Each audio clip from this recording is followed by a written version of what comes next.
পঞ্চায়েত প্রধানের অপসারণ চেয়ে অবস্থান বিক্ষোভ বিজেপি। একরাশ ক্ষোভ উগরে দিলেন বিজেপি কর্মীরা। সদ্য বিজেপি থেকে তৃণমূলে যোগদান করা পঞ্চায়েত প্রধানের অপসারণ চেয়ে পঞ্চায়েত অফিসের সামনে অবস্থান বিক্ষোভ বিজেপির।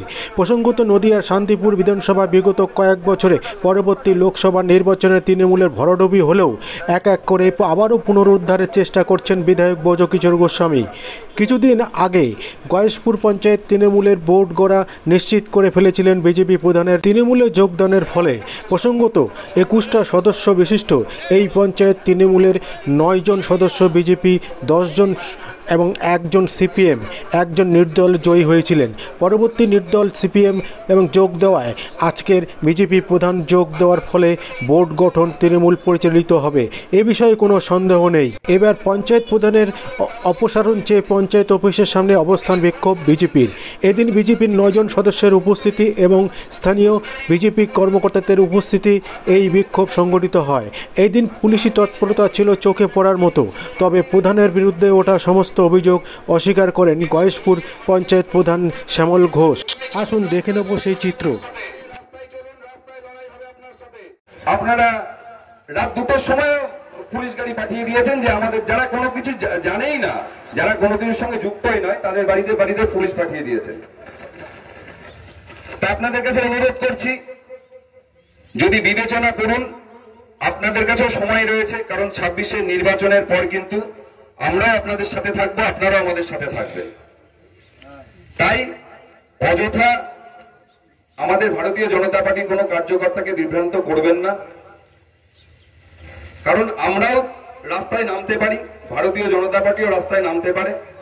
এবং শুধু তাই নয়, আজকের এই সামান্য এই অঞ্চলের সামনে দাঁড়িয়ে যে হয়তো সংখ্যায় কম হলেও আগামী দিনে এই সংখ্যার যে 100 গুণ হবে না, আপনারাও কেউ গ্যারান্টি দিতে পারবেন না। তাই শ্যামলবাবু, আপনাদের প্রশাসনের সাথে সাথে শ্যামলবাবুকেও বলে যেতে চাইছি, আপনি গেছেন খুব ভালো কথা, আপনি চালান, ওখানে যদি পারেন আপনি চালিয়ে নিন।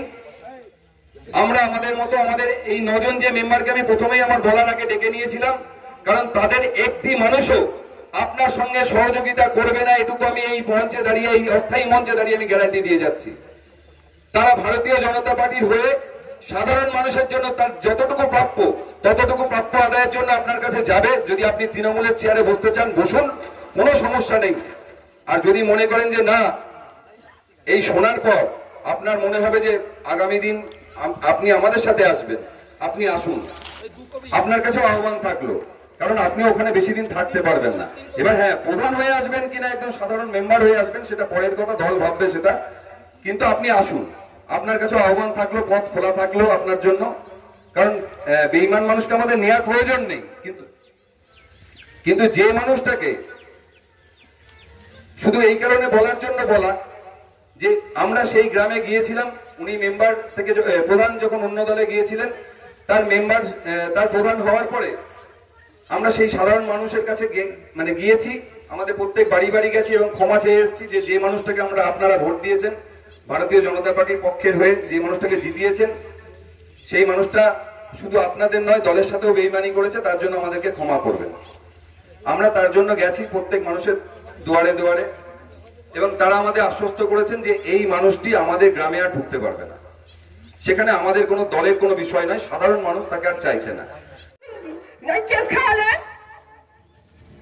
প্রত্যেকদিন আমার বাড়িতে পুলিশ যাচ্ছে, প্রত্যেকদিন পুলিশ যাচ্ছে, পুলিশ যাচ্ছে, আমি বাচ্চা কাছে আমি ঘুমাতে পারছি না। তোমার কি এইটি নীতি? হ্যাঁ, তোমাকে আমি কত সময় খেয়েছি, আমার বাড়িতে বাজার বন্ধ হয়নি, আমি হাড়ি চাপাতে পারিনি তোমার জন্য, আমার স্বামী খেতে খেতে। আগে তুমি আমার স্বামীকে তুমি জেলে পড়ে যাচ্ছ, 3 বেলা পুলিশ যাচ্ছে আমার বাড়িতে।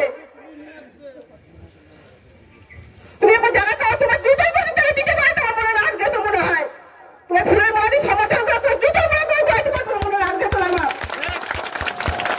তোমার 6 টাকার বাচ্চা, নির্বাচনের বাচ্চা, শয়তানের বাচ্চা, লজ্জা কিনা কিছু হওয়ার দরকার, শয়তানের বাচ্চা, শয়তানের বাচ্চা, লজ্জা হওয়ার দরকার। মনে করো বউরাকে ভুটান করে আমরা মনে ঘর বাড়ি বাড়ি কিছু পাবো, কিছু করতে পারবো গ্রামে। ওই শয়তানের বাচ্চা এত লোক ছিল মনের মধ্যে, শয়তানের বাচ্চা জয় শিবিরে আমরা যোগ না দিই, শয়তানের বাচ্চা নামাজ পড়তে ঢুকলো, শয়তানের বাচ্চা। পেলাম কিছুক্ষণ আগে আপনি প্রধানের বিরুদ্ধে কিন্তু একাধিক ক্ষোভ উগরে দিলেন, কি কারণে? কি কারণ আমার স্বামীকে কেস করেছে, আমার স্বামী নেই, তাই কি কেস করেছিলেন? কি কেস করে সেটাই তো আমি জানতে পারছি না কিভাবে কেসটা আপনার স্বামী করলো। এখন কোথায়? আমার স্বামী 3 দিন বাড়ি ছাড়া, 3 কেন? দিন কারণটা কি? কারণটা কারণটা 3 বেলায় পুলিশ ঢুকছে আমার বাড়িতে। মানে রাত এই দুটো ঘটনা আড়াইটার কবে সময় কি ঘটেছে? অত্যাচার করছে? এই ঘটনা কবে ঘটেছে?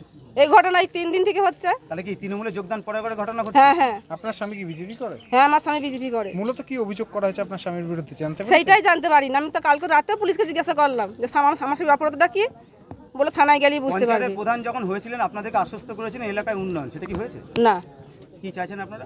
আমরা কি চাও পদত্যাগ করুক, ওকে আমরা চাই না একদম। কি নাম আপনার? বাসন্তী ধারা। কি ওর মুখ দেখলে আমার ঘৃণা করে আমাদের। সাধারণ মানুষ আপনি? হ্যাঁ আমি সাধারণ মানুষ। বিজেপি করবি? হ্যাঁ আমি বিজেপি করি। বিক্ষোভ ঘিরে কি বলবেন? আজকে অবস্থান বিক্ষোভ আমাদের যে এই অঞ্চলের যে প্রধান শ্যামল ঘোষ আমাদের ভারতীয় জনতা পার্টির মেম্বার ছিলেন।